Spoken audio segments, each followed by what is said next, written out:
Selamat pagi, siang, sore, dan malam Pak Surya. Kami dari kelompok 2 ingin mempresentasikan market analisis dari The Grove Pondok Aren. Saya Anissa Balarasati dan rekan saya Veronica Siregar dan juga Cornelius Farel. Yang pertama yaitu mengetahui bagaimana karakteristik wilayah dari Pondok Aren. Pondok Aren merupakan salah satu kecamatan terbesar di Kota Tangerang Selatan dengan luas wilayah sekitar 29,88 km persegi dan terbagi dalam 11 kelurahan. Jumlah penduduknya ini 301.004 jiwa pada tahun 2024 dan posisinya ini berbatasan langsung dengan Jakarta Selatan menjadikan Pondok Aren sebagai kawasan strategis. Lalu, secara sosial ekonomi, Penukaran ini dikenal sebagai kawasan hunian dan aktivitas ekonomi yang beragam, yang dimana statusnya sebagai ibu kota penyangga atau residential city sebagai pekerja Jakarta serta kehadiran pusat perbelanjaan modern dan juga beragam fasilitas. Lalu kenapa Pondok Aren ini memiliki kenapa kami memilih Pondok Aren? Karena Pondok Aren ini memiliki beberapa keunggulan di mana mudahnya akses seperti adanya akses jalan tol, lalu juga akses ke stasiun KRL, lalu juga pertumbuhan penduduk di mana populasi di Pondok Aren ini terus bertambah.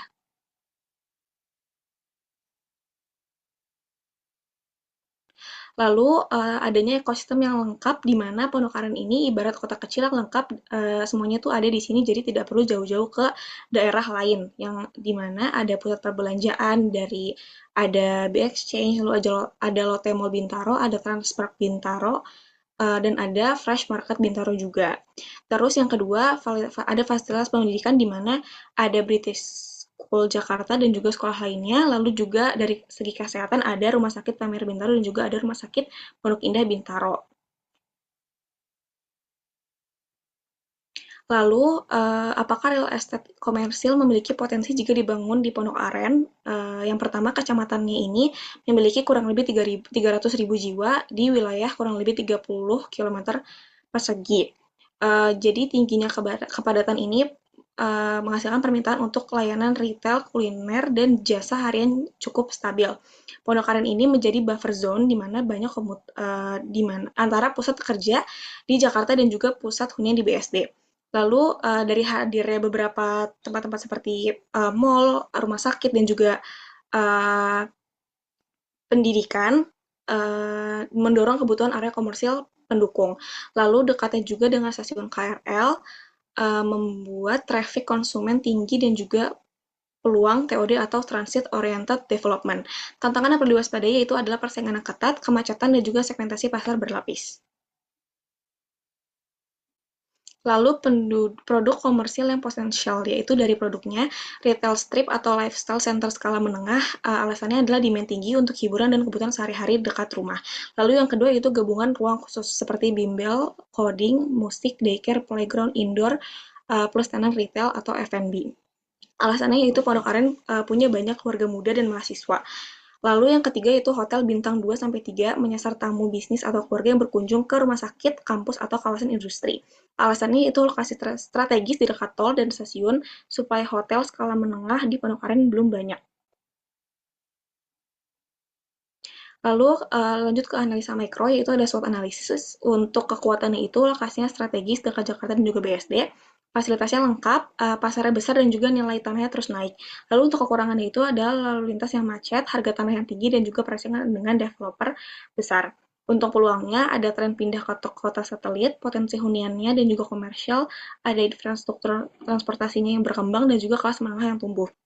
Untuk threat-nya, ekonominya bisa turun, bunga KPR naik, aturan bangunan atau pajak bisa berubah, developer besar lebih kuat di pasar, dan juga beberapa area rawan banjir. Untuk Porter's Five Force di Kecamatan Pondokaren ini, powers of suppliersnya itu rendah, powers of buyersnya itu moderat, threat of subtitles-nya itu moderat, rivalry among competitors-nya itu tinggi, dan threat of new entrants-nya itu moderat. Jadi rata-rata itu moderat. Nah, kesimpulannya, Pondok Aren adalah pasar real estate komersial yang potensial dan juga tapi juga kompetitif. Lalu juga rivalry antara kompetitornya tinggi, jadi kunci suksesnya adalah fokus pada diferensiasi produk dan peluangnya besar karena jumlah penduduk tinggi dan dekat pusat ekonomi Jakarta dan juga BSD. Tapi strategi harus dilihat agar tidak kalah oleh pemain besar. Oke, untuk strategi financingnya, pertama itu ambil aset utama atau lahannya. Tujuan itu mengamankan lokasi proyek di Pondok Aren dengan sumber modal utama yaitu dana sendiri itu sekitar 50% sampai 60%. Lalu untuk fase 2 itu membangun kepercayaan dan memulai fisik. Tujuan itu mendapatkan izin, membuat contoh unit dan meyakinkan pasar dengan sumber modal dari dana bank atau utang senior dengan 30% sampai 40%. Bank memberi pinjaman konsumsi atau kredit investasi. Lalu fase ketiga itu menghasilkan uang tunai cepat atau pra penjualan. Tujuannya itu mendanai pembangunan utama dan biaya pemasaran. Sumber modal utama itu dari uang muka pembeli sekitar 5% sampai 15%. Lalu fungsinya itu uang muka DP dari pembeli berfungsi sebagai pinjaman tanpa bunga yang langsung digunakan untuk membiayai konstruksi. Lalu strategi marketingnya dana awal digunakan untuk digital marketing, event marketing dan kerjasama untuk menarik keluarga muda dan profesional target pasar Anda. Lalu fase 4 itu menyelesaikan proyek dan mengambil keuntungan. Tujuan itu mengembalikan semua modal dan mulai mendapatkan pendapatan. Lalu sumber modalnya dari KPR atau KPA, pembeli KPR atau KPL pembeli dan pendapatan sewa kredit pembeli. Boleh di next. Lalu di sini logo dan tagline dari perumahan kami itu logo The Groove Pondok Aren. Ini bisa dilihat dari logonya sendiri seperti ini. Ini mempresentasikan identitas hunian yang modern, nyaman dan ramah lingkungan. Bentuk rumah mencerminkan konsep modern minimalis yang aman dan elegan. Sementara elemen daun dan landscape hijau menegaskan nilai eco-friendly. Lalu kombinasi warna hijau dan biru menciptakan kesan tenang, alami dan terpercaya. Aksen orange memberikan nuansa hangat yang melambangkan semangat keluarga muda, lalu berpadu dengan tagline hidup nyaman dan segalanya yang menegaskan positioning perumahan sebagai hunian modern berkelas dengan kenyamanan alami dan lokasi strategis. Dengan strategi pemasaran, logo dan tagline menjadi identitas visual utama yang memperkuat citra merek dan berbagai media. Desainnya yang sederhana namun kuat menciptakan kesan profesional, mudah dikenali dan mampu meningkatkan daya tarik serta kepercayaan calon pembeli. Melalui konsistensi visual dan pesan yang harmonis, The Groove Ponokaren memantapkan visi misi sebagai hunian modern, alami dan strategis yang menghindarkan keseimbangan antara kenyamanan hidup dan kemudahan akses. Next. Lalu nama perusahaan dan developernya, di sini nama perusahaan itu PT Pondokaran Property Group atau disingkat PPAPG. Namanya itu Pondokaran Property Group secara langsung mencerminkan lokasi geografis dan identitas kawasan tempat proyek dikembangkan. Lalu Pondokaran dikenal sebagai kecamatan terbesar dan paling berkembang di Tangerang Selatan dengan posisi strategis di antara Jakarta Selatan dan BSD. Lalu nama developer itu ada LB Mahardika Siregar Development Group. Nama ini menggabungkan unsur personal dan profesional dari tim pengembang, memberi kesan bahwa proyek ini digagas oleh generasi muda yang visioner dengan semangat membangun lingkungan yang berkelanjutan dan relevan dengan kebutuhan masyarakat urban.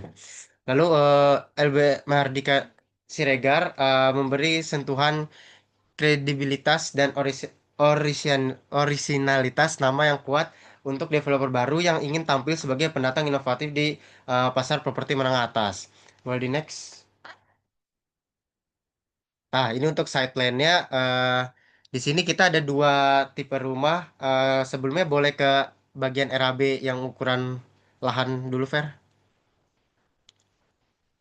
Nah, di sini untuk tipe rumah satu itu luas bangunan ini bisa dilihat 100 meter persegi dan luas kaplingnya itu 72 meter persegi, dan tipe yang kedua itu luas bangunan 120 meter persegi dan luas kapling itu 82 persegi. Balik lagi Fer, ke slide.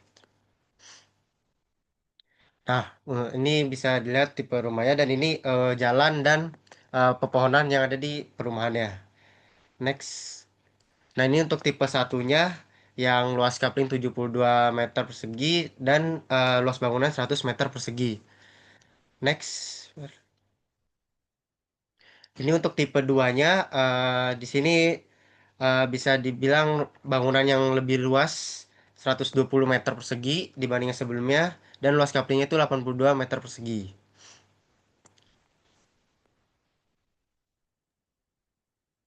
Oke, di sini saya mau menjelaskan tentang RAB. Dari RAB Universal ini, dari luas tanah itu sekitar 10 jutaan, terus sorry, maksudnya 10.000, dan harga dari per meternya itu sekitar 2.500.000 per meter. Nah, dari dua tipe rumah ini, total-total banyaknya rumah yang kami dapatkan sekitar 78 rumah untuk satu klaster. Totalnya ada 99%. Lalu dari rencana unit ini sekitar 117 miliar. Lanjut, di sini ada jumlah biaya dari pembelian tanah, pengolahan lahan, fasum dan fasos. Di sini margin totalnya ada sekitar 40% totalnya. Dan di sini saya mau menjelaskan tentang analisa pembiayaan proyek. Jadi struktur modal dan alokasi anggaran di Grup Pondok Aren ini sendiri, dari struktur pembiayaannya itu ada equity 55%, modal internalnya itu pengembangan dan mitra strategis digunakan untuk akuisisi lahan dan perizinan. Yang kedua ada bank loan, ada sekitar 35% dari kredit konstruksi untuk mempercepat pembangunan fisik unit dan fasilitas umum. Yang ketiga ada pre-sales sekitar 10%, dana dari uang muka atau DP konsumen sebagai modal kerja tambahan. Tolak ukur dari kesuksesan project ini sendiri, yang pertama ada keuntungan atau ROI. Target profit di atas 20% dari modal yang masuk. Terus selama balik modal itu ada estimasi modal kembali dalam 2 hingga 3 tahun. Keamanan investasi itu ada jaminan sertifikat atau SHM sudah siap sejak awal proyek. Jadi strategi cash flow-nya ini dari seed-nya itu memastikan tanah sudah dibayar lunas dan lagi legalitas aman menggunakan modal internal sebelum mulai membangun. Yang kedua ada growth. Jadi menggunakan modal bank untuk mengejar target pembangunan fisik secara serentak agar unit cepat jadi. Ketiga ada harvest. Setelah akad KPR konsumen cair, uangnya langsung dipakai untuk melunasi pinjaman bank dan mengambil keuntungan proyek. Lalu di sini ada kesimpulan. Jadi kesimpulan dari eh, presentasi ini yaitu Pondok Aren merupakan kawasan yang sangat potensial untuk pengembangan real estate, khususnya properti komersial dan residensial. Dari letaknya yang strategis sebagai kota penyangga Jakarta Selatan didukung oleh akses tol dan KRL. Jumlahnya itu pendukung yang besar serta daya beli masyarakat menengah ke atas.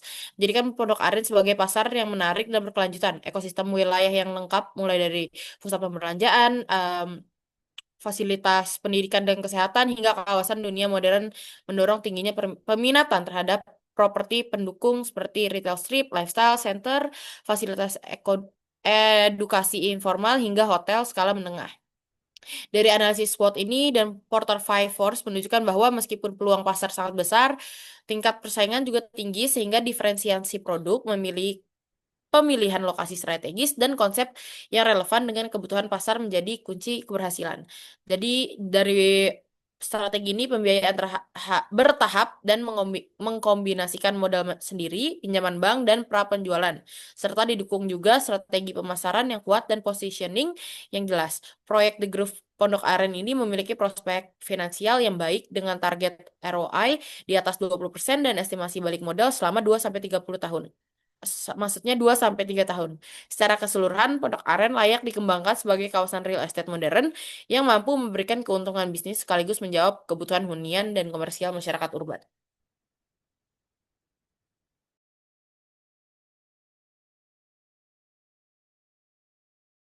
Sekian dari kelompok kami. eh, Mohon maaf atas kurang lebihnya. Terima kasih.